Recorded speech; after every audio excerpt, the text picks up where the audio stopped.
Hi everyone, मैं रोहन यादव आप सभी का एक बार फिर से अपने यूट्यूब चैनल पर स्वागत करता हूं। जैसा कि आपको पता है कि मैं अपने यूट्यूब चैनल पर समाज कार्य के संबंध में संपूर्ण जानकारी प्रोवाइड कराता हूं। मैं अपने यूट्यूब चैनल पर सोशल वर्क में ऑनलाइन क्लासेस प्रोवाइड कराता हूं एमएसडब्ल्यू के स्टूडेंट के लिए और यूजीसी नेट सोशल वर्क के स्टूडेंट के लिए। एमपी सेट सोशल वर्क जिसका एग्ज़ाम 27 अगस्त रख दिया गया है। डेट जो है एग्ज़ाम डेट पोस्टपोन कर दी गई है। एमपी सेट की 27 अगस्त 2023 को रखा गया है। ठीक है।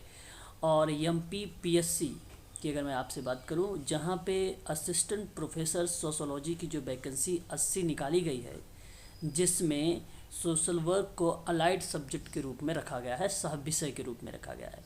तो एमपी पीएससी की भी मैं क्लास प्रोवाइड कराता हूँ, एमपी सेट की सोशल वर्क में भी, यूजीसी नेट में और एमएसडब्ल्यू और बीएसडब्ल्यू की भी ऑनलाइन क्लासेस मैं प्रोवाइड कराता हूँ। आज का जो मेरा ये टॉपिक है, यूनिट नंबर अगर मैं बात करूँ तो 7 से है। यूनिट नंबर 7 में लगभग हम लोगों ने 10+ आवर यानी 10 से ज़्यादा घंटे हम लोगों ने इस पर बातचीत किए हैं यूनिट नंबर 7 में, और केवल मुख्य बातों पर चर्चा हुई है। मेन पॉइंट्स पर बात हुई है जो एग्ज़ाम में आप लोगों से प्रश्न लेकर आते हैं यूनिट नंबर 7 से। आज यूनिट नंबर 7 के अंतर्गत मैं आप लोगों से एक पॉइंट नोट किया हूँ जो सामाजिक नीति है। उन्हीं सामाजिक नीति के संबंध में कुछ महत्वपूर्ण प्रश्न हैं। इन प्रश्नों को आप लोग अवश्य देखिए क्योंकि ये इम्पॉर्टेंट प्रश्न हैं आप सबके लिए सोशल पॉलिसी के संबंध में, है ना। हालांकि और भी इसके अंदर पॉइंट है, जैसे सामाजिक नियोजन है, सामाजिक विकास है, धारणीय विकास है, मानव विकास, अगर हम बात करें मानव विकास सूचकांक है। ठीक है। इन सभी पर मैं आप लोगों से अलग अलग से बातचीत करूँगा। क्लासेस में आपके मॉक टेस्ट भी करवाऊँगा और ये आपकी जो है क्लासेस में पेड रहेंगे। ये पब्लिक क्लासेस हैं, यहाँ पर आप लोग देख रहिए। आज आप लोगों की जो क्लास है, एक क्लास आपकी 1 PM है और एक क्लास आपकी 6:30 PM है, एक क्लास आपकी 8:30 PM है। ये आज का शेड्यूल है। कल भी आप लोगों की इसी तरीके से क्लास हुई थी और मैं आप लोगों से जो है आज बात करने वाला हूँ इन्हीं समय पर यूनिट नंबर 8 के अंतर्गत भारतीय संविधान पर बातचीत करूँगा कि भारतीय संविधान का गठन यानी निर्माण कब हुआ, उसके स्रोत कौन है, प्रस्तावना क्या है और डीपीएसपी क्या है, भारतीय संविधान के लक्षण क्या हैं, उसकी विशेषताएं क्या हैं। यहाँ से भी प्रश्न हम लोगों से पूछे जाते हैं। तो ज़्यादा से ज़्यादा मैं आप लोगों को 2 से 3 दिन लूँगा यूनिट नंबर 8 में, ये भी आपका समाप्त कर दूँगा। ठीक है, क्योंकि ये भी इम्पॉर्टेंट पॉइंट है।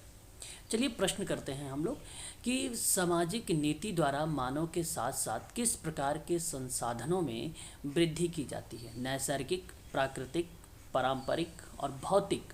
ध्यान रखेंगे, सामाजिक नीति में मानव के द्वारा किस प्रकार के संसाधनों में वृद्धि होती है, तो भौतिक संसाधनों में वृद्धि होती है। ऑप्शन नंबर आपका डी करेक्ट रहेगा। यहाँ पर सामाजिक नीतियों के अंतर्गत सबसे अधिक समाज के किन पहलुओं पर चयन होता है। यहाँ पे 4 ऑप्शन आपके सामने, समाज कल्याण और सामाजिक हित, यही ऑप्शन आपका करेक्ट माना जाएगा। ठीक है, बाकी सामाजिक विकास और सामाजिक अनुशासन, सामाजिक पर्यावरण, सामाजिक जागरूकता, सामाजिक स्वच्छता और सामाजिक कल्याण, ये जो 3 पॉइंट हैं ये गलत हैं। जो सबसे अधिक पूछा था, सबसे अधिक समाज में किन पहलुओं का चयन होता है, सबसे अधिक में ऑप्शन नंबर ए को जवाब दीजिएगा, जहाँ पे सामाजिक कल्याण और सामाजिक हित की बात होता है। अगर यही प्रश्न कूट लेके आता तो आप लोग यहाँ पे चारों ऑप्शन को लगा देते। बात करते हैं क्वेश्चन नंबर 3। निम्नलिखित में से कौन एक सामाजिक नीति का लक्ष्य नहीं है। अब आपको पता होना चाहिए कि सामाजिक लक्ष्य होते कौन कौन से, है ना।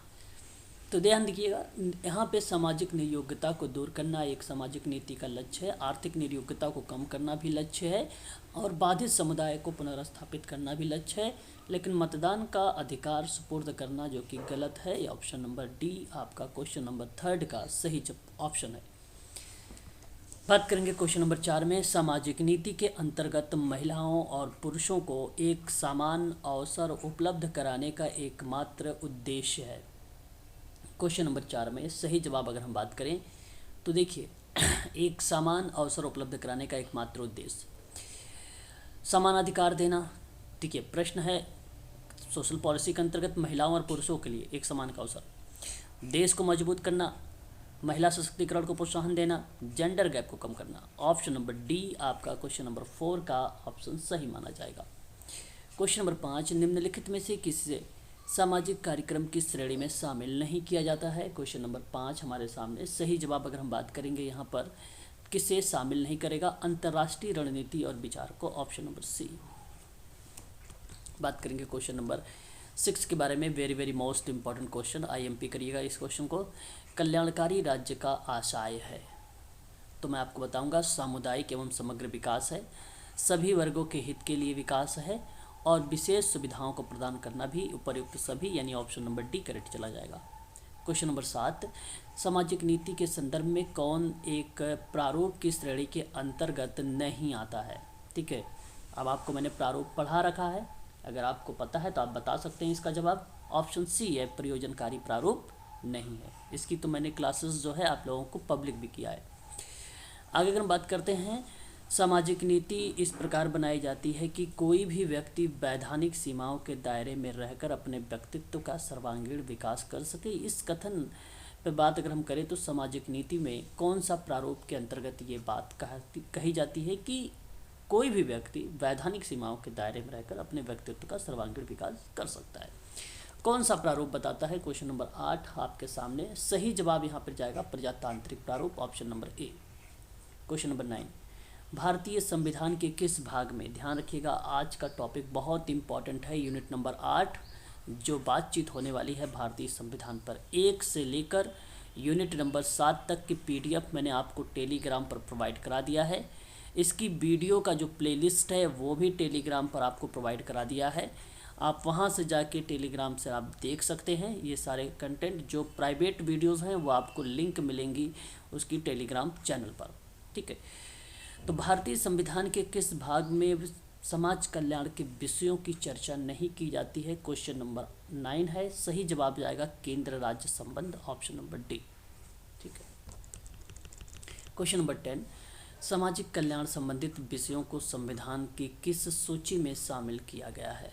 क्वेश्चन नंबर 10 सही जवाब जाएगा यहाँ पे समवर्ती सूची, ऑप्शन नंबर सी। भारतीय संविधान में जो हम बातचीत करेंगे राज्य सूची के बारे में, संघ सूची के बारे में, समवर्ती सूची के बारे में। हालांकि ये बहुत इंपॉर्टेंट सवाल है सोशल वर्क के स्टूडेंट के लिए, इसको ध्यान में रखना चाहिए। सामाजिक कल्याण के संबंध में अगर कोई विषय पूछा जाता है कि किस सूची में है तो समवर्ती सूची में है। सामाजिक समाज की स्थापना का प्रस्ताव सर्वप्रथम किस वर्ष किया गया था? फैक्ट पर आधारित सवाल है, सन 1954 में, ऑप्शन नंबर बी आपका जाएगा। क्वेश्चन नंबर 12 है कि किस चार्टर अधिनियम के अंतर्गत शिक्षा के विकास का प्रावधान किया गया था और ईसाई मिशनरियों के कार्यों को स्वीकृति भी प्रदान की गई थी? क्वेश्चन नंबर 12 सही जवाब जाएगा चार्टर एक्ट 1813 वाला, मैंने आपको पढ़ाया भी है। क्वेश्चन नंबर 13 की बात करते हैं। विधवा पुनर्विवाह के प्रयास के लिए 1861 में यानी 1861 में किसने विधवा विवाह समिति की स्थापना की थी? बड़ा ही आसान सा सवाल। क्वेश्चन नंबर 13 सही जवाब जाएगा Govind Ranade, justice Govind Ranade, option number B. Question number 14 है, समाज कल्याण के क्षेत्र में स्वयंसेवी संगठनों के प्रयासों को प्रोत्साहित करने एवं सुदृढ़ बनाने हेतु वर्ष 1953 में किस बोर्ड का गठन किया गया था? सही जवाब जाएगा केंद्रीय समाज कल्याण बोर्ड। 12 अगस्त 1953 में इसकी स्थापना हुई। सन 1969 में इसको रजिस्टर्ड किया गया। कंपनी एक्ट 1956 के तहत धारा 25 थी, याद रखेंगे आप सभी लोग। क्वेश्चन नंबर बात करेंगे 15 के बारे में। निम्नलिखित में से किस संवैधानिक अनुच्छेद का संबंध सामाजिक विकास नीतियों से नहीं है? क्वेश्चन नंबर 15 सही जवाब जाएगा आपका 18 का ए। ये जो 48 का ए और दिया गया है अनुच्छेद में, उसमें बताया गया है कि सामाजिक विकास नीति से रिलेटेड नहीं है। बाकी 39 ए भी है, अनुच्छेद आपका 47 भी है, अनुच्छेद आपका 42 भी है। प्रश्न था हमारे सामने कौन सा नहीं था, तो इसलिए ऑप्शन डी गया है 48 का ए। क्वेश्चन नंबर 16 यानी 16, संविधान के किस अनुच्छेद के अंतर्गत सरकारी सेवाओं में अनुसूचित जातियों के लिए आरक्षण का प्रावधान है? वेरी वेरी मोस्ट इम्पॉर्टेंट, इस पे भी मैंने आप लोगों से बातचीत किया है। प्रश्न आप लोगों से पूछा जाता है कि पिछड़ा वर्ग आयोग और आपसे अनुसूचित जाति आयोग, अनुसूचित जनजाति आयोग, है ना, इन सभी अल्पसंख्यक आयोग, इन सभी के बारे में, हालांकि और भी कंटेंट मैंने आपको प्रोवाइड भी कराए हैं, इसकी मैंने क्लासेस भी दिया है। ध्यान रखिएगा, मैंने आप लोगों को बताया है कि उसके वर्तमान के अध्यक्ष का नाम याद रखें, स्थापना का नाम याद रखें, और उसकी एक लाइन में ये ध्यान रखें कि ये किस संबंध में काम करता है। ठीक है, वही आपसे प्रश्न पूछा जाएगा। और साथ ही साथ आपको ये भी ध्यान रखना है कि अल्पसंख्यक को रिलेट कराने वाला कौन सा जो अनुच्छेद है, ये पेपर में सवाल भी आ चुका है, तो अनुच्छेद 29 है। और आप लोगों में से किसी स्टूडेंट ने मुझे जो है व्हाट्सएप पर ग्रुप में आप लोगों ने मैसेज डाला था ग्रुप में, और उसको मैंने आंसर भी बताया था आप लोगों को, अनुच्छेद 29। ये प्रश्न बहुत इंपॉर्टेंट है, हो सकता है आगामी परीक्षा में आप लोगों से पूछे जाए। तो 16 में आपसे बताया गया कि सरकारी सेवाओं में अनुसूचित जातियों के लिए आरक्षण का जो प्रावधान है वो अनुच्छेद कौन सा शामिल रहेगा।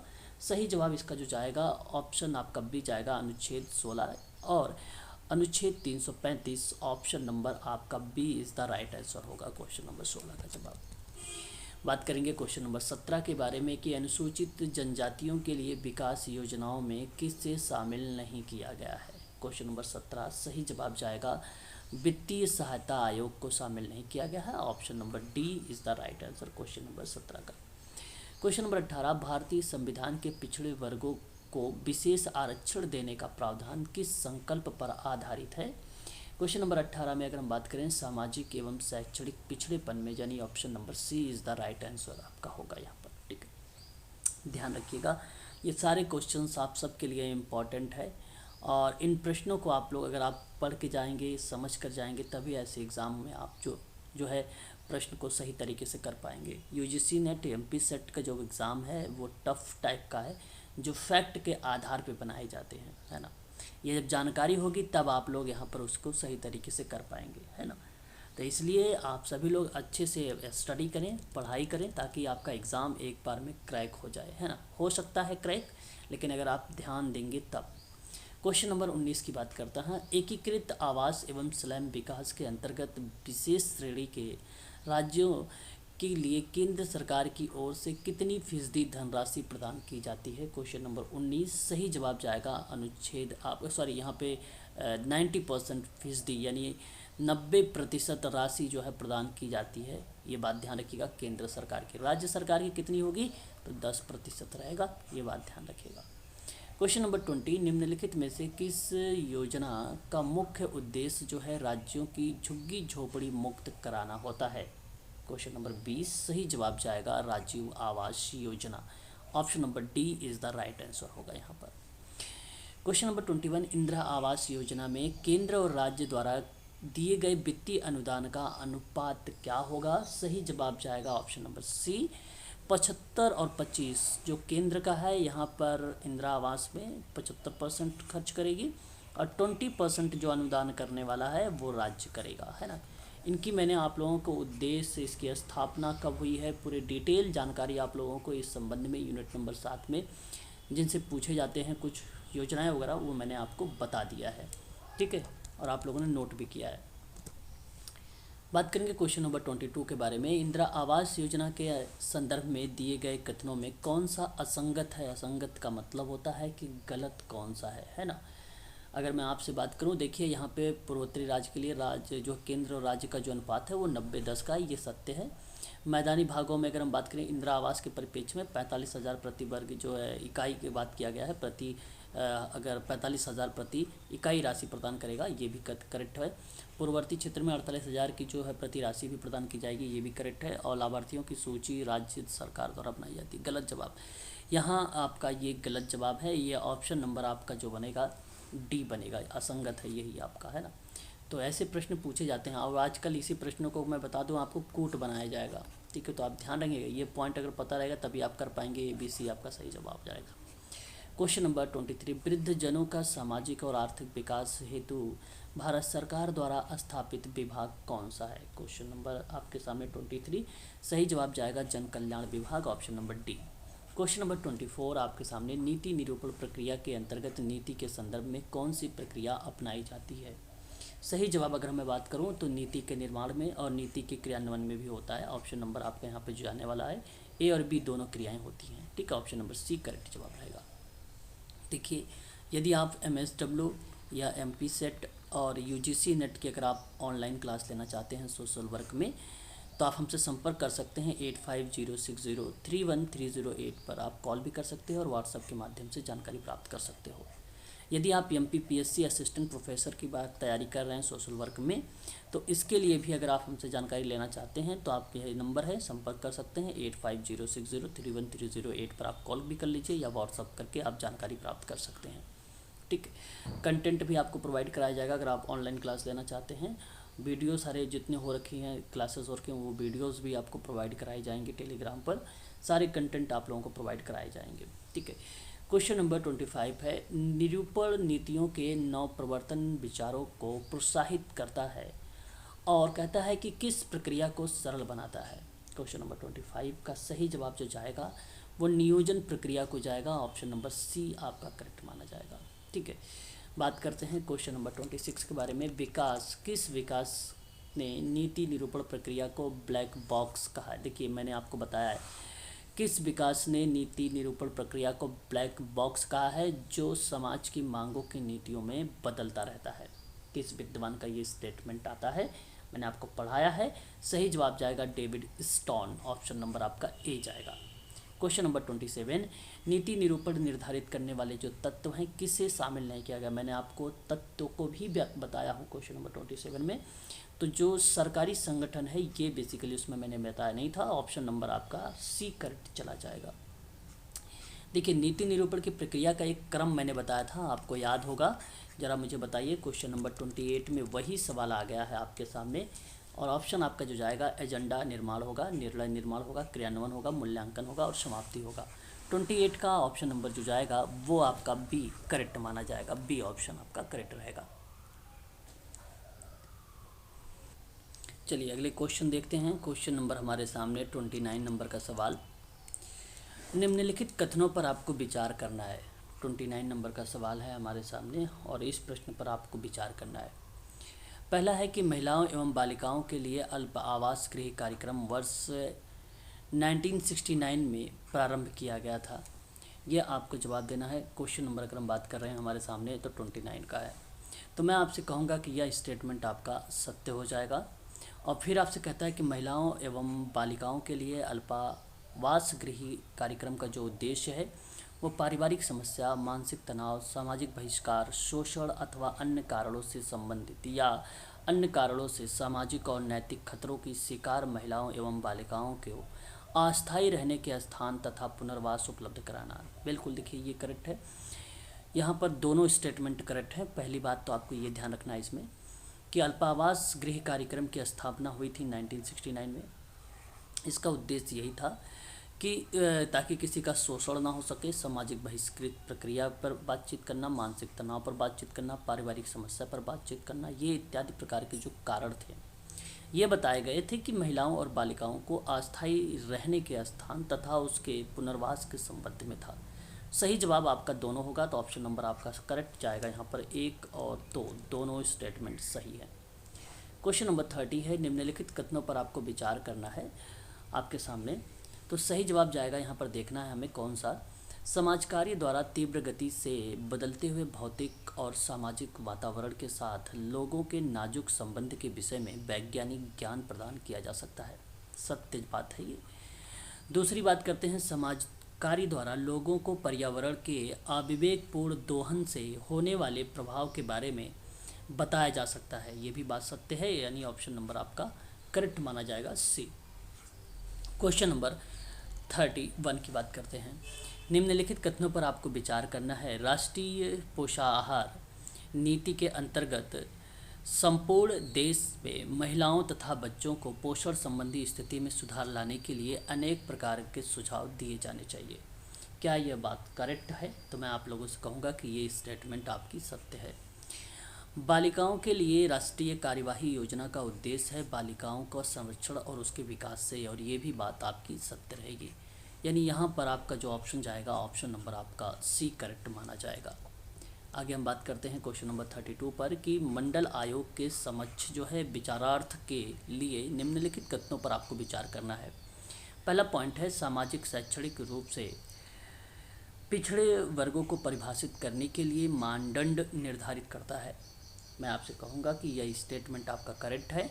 और फिर कहता है कि इस आयोग के अंतर्गत परिभाषित नागरिकों के लिए सामाजिक एवं शैक्षणिक रूप से पिछड़े वर्गों की प्रगति के लिए किए गए उपाय जो हैं उनको सिफारिश करना, यानी ये भी स्टेटमेंट आपका करेक्ट रहेगा। यानी पहला दूसरा दोनों करेक्ट है, इसलिए ऑप्शन नंबर आपका सी चला जाएगा। क्वेश्चन नंबर 34 है, कथन पर दिया गया है सवाल, कह रहा है कि भारत में सामाजिक नीति का विकास भारतीय संविधान और पंचवर्षीय योजना के माध्यम से हुआ था। मैं आप लोगों से कहूँगा कि ये बात सही है। दूसरी बात, अगर हम यहाँ पर बात करते हैं कि पंचवर्षीय योजना में सामाजिक विकास के संबंध में नीतियों को शामिल भी किया जा रहा है, और ये भी बात सत्य है।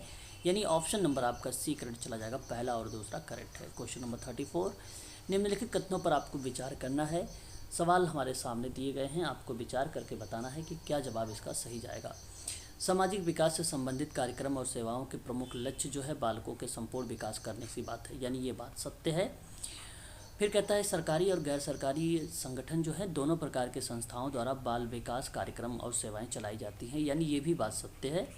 और कहता है कि बाल विकास कार्यक्रम का जो क्षेत्र राष्ट्रीय और प्रादेशिक और स्थानीय हो सकता है, यानी ये भी बात सत्य है। आपका करेक्ट सभी माने जाएंगे, इसलिए ऑप्शन नंबर आपका डी चला जाएगा। क्वेश्चन नंबर 35 है हमारे सामने, कथनों पर विचार करना है। अनुच्छेद जो संविधान में दिए गए हैं 330, 332 और 334, उसके अनुसार कहा जा रहा है कि अनुसूचित जातियों की लोकसभा और राज्य की विधानमंडल की विशेष प्रतिनिधित्व प्रदान करने की एक व्यवस्था की गई है इन अनुच्छेदों में। क्या ये बात करेक्ट है? तो मैं आप लोगों से कहूँगा कि बिल्कुल ये बात सत्य है।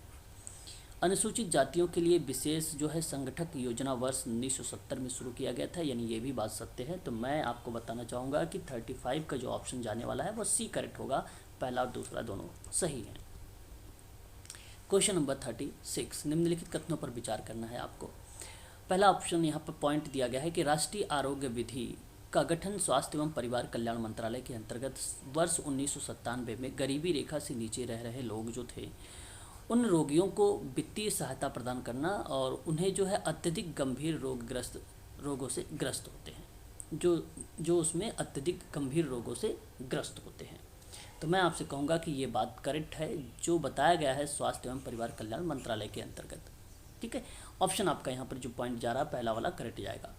दूसरा कहता है कि राष्ट्रीय आरोग्य निधि जो योजना है, इसी के अंतर्गत राज्य सरकार ने राज्य की बीमारी सहायता निधियां गठित करने के लिए सहायता अनुदान भी किए जाते हैं या दिए जाते हैं। ये भी बात आपकी करेक्ट रहेगी, यानी ऑप्शन नंबर आपका सी करेक्ट हो जाएगा। 37 का सवाल है कि कुछ जातियों को संविधान के अनुच्छेद 341 यानी 341 के अधीन राष्ट्रपति द्वारा अनुसूचित जातियों को घोषित किया गया है ना, बात करेक्ट है, यानी सत्य है ये पॉइंट। फिर कहता है कि हैबिचुअल अफेडर्स, ठीक है, अफेडर्स एक्ट है जो जनजातियों को निर्दिष्ट जनजातियों की संज्ञा देता है। मैंने आपको इसके बारे में भी पढ़ाया है, और ये भी स्टेटमेंट आपका करेक्ट जाएगा, इसलिए ऑप्शन नंबर आपका सी करेक्ट हो जाएगा यहाँ पर। 38 नंबर का सवाल हमारे सामने है कि कस्तूरबा गांधी बालिका विद्यालय योजना से संबंधित है, कुछ कथन दिए गए हैं। पहला पॉइंट है कि इस योजना के अंतर्गत आवासीय उच्च प्राथमिक स्थापित करने का प्रावधान की बात की गई है, यानी यह स्टेटमेंट आपका सत्य जाएगा। फिर इस योजना में किसी विशेष वर्ग की लड़कियों के लिए, देखिए किसी विशेष वर्ग लिख देने से ये ऑप्शन गलत जाएगा, ऑप्शन केवल और केवल आपका पहला करेक्ट माना जाएगा। ठीक है, बात करते हैं 39 पर कि निम्न कथनों पर विचार करते हैं। सामाजिक नीति सामाजिक संरचना की कमियों को दूर करती है, क्या ये बात करेक्ट है? मैं आपसे कहूँगा कि बिल्कुल ये बात सत्य है। सामाजिक नीति संतुलन को रोकती है, तो गलत हो गया, केवल आपका यहाँ पर पहला वाला सही जवाब जाएगा। 40 नंबर का सवाल, सामाजिक नीति का प्रारूप किस प्रकार का हो सकता है, किस प्रकार का हो सकता है? क्वेश्चन नंबर 40 है हमारे सामने। तो मैं आपको बताना चाहूँगा यहाँ पर आवश्यकता अनुरूप, जटिल और समस्या के अनुरूप, ये तीनों हो सकते हैं। ऑप्शन नंबर आपका डी करेक्ट जाएगा।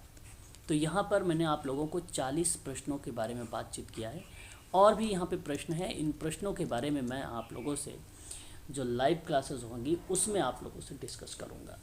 40 प्रश्नों में यदि आप लोगों ने 35 प्रश्न को सही किया है तो आप सही चल रहे हैं। आप यहाँ पर अगर 40 प्रश्नों में से अगर 35 क्वेश्चंस को आपने करेक्ट किया है तो आपका सही मार्गदर्शन है, आप सही स्टडी कर रहे हैं। यदि 35 से नीचे आ रहा है, यानी आप ये भी कह लो कि अगर 30 से भी नीचे आ रहा है, तो आपको तैयारी करने की अति आवश्यक यानी बहुत ज़्यादा ज़रूरी है ना। ये बात ध्यान रखेंगे आप सभी लोग। और आप लोग को अगर 35 आ रहे हैं तो बहुत अच्छी बात है, और थोड़ा सा फोकस करें और भी क्वेश्चंस आपके सही जाएंगे फिर, है ना। तो पढ़ते रहिए और क्रम से सारी चीज़ें। और मैं देखो आप लोगों को यूनिट नंबर 1 से लेकर यूनिट नंबर 10 तक की पूरी PDF पूरा क्लासेस आपको प्रोवाइड करा रहा हूँ। यूनिट नंबर 1 से लेकर यूनिट नंबर 7 तक की पूरी क्लासेस मैंने करवा दिया है। इसकी PDF भी आपको टेलीग्राम पर प्रोवाइड करा दिया है। प्लेलिस्ट भी आपको दे रहा हूँ, पर डे आपकी क्लास चलती है। ऐसा कोई दिन नहीं है जिस दिन क्लास ना चले, यहाँ तक कि संडे मैंने ऑन कर रखा है। 3 क्लासेस दे रहा हूँ आप लोगों को सोशल वर्क में। आप समझ सकते हो कि इस समय काफ़ी जो है मेहनत हो रही है UGC नेट और MP सेट पर, है ना। MSW के स्टूडेंट भी ध्यान रखें ऐसे चीज़ों पर कि हमें लिखना किस तरीके से होते हैं, तो उसकी जो थ्योरिकल क्लास होती हैं वो ज़रूर लिया करें। क्लास का समय आपको बता देता हूँ दोबारा से, एक 1 PM क्लास रहेगी, और एक 6:30 आज रहेगी, और एक 8:30 आपकी क्लास रहेगी। ये शाम की टाइम की क्लासेस हैं सारी की सारी, ठीक है। सारी क्लासेस मेरी जो है PM पर होती हैं, ठीक है, याद रखेंगे। और जो संडे की क्लास होती है वो डे में रखी जाती है ना। उसमें ज़्यादा से ज़्यादा प्रैक्टिस हम लोग करते हैं। जो PYQ और MCQ मैंने करवाया है वो चीज़ें आप लोगों को ध्यान रखना है। देखिए यूट्यूब पे आप लोग अगर प्लेलिस्ट ढूंढेंगे तो आपको नहीं मिलेगा, क्योंकि वो प्लेलिस्ट जो है हिडन है, प्राइवेट है, अनलिस्टेड है। तो केवल मैं वो भेजूंगा टेलीग्राम में, तभी वो आपको मिलेगा, है ना, प्लेलिस्ट। चलिए आज के लिए बस इतना ही। अधिक जानकारी अगर आपको चाहिए इसमें तो मैंने नंबर बता दिया है, या तो डिस्क्रिप्शन में जाइए, वहाँ से पूरी डिटेल ले लीजिए मेरी। 8506031308 पर आप या तो कॉल कर लीजिए मुझसे, ठीक है। चलिए आज के लिए बस इतना ही।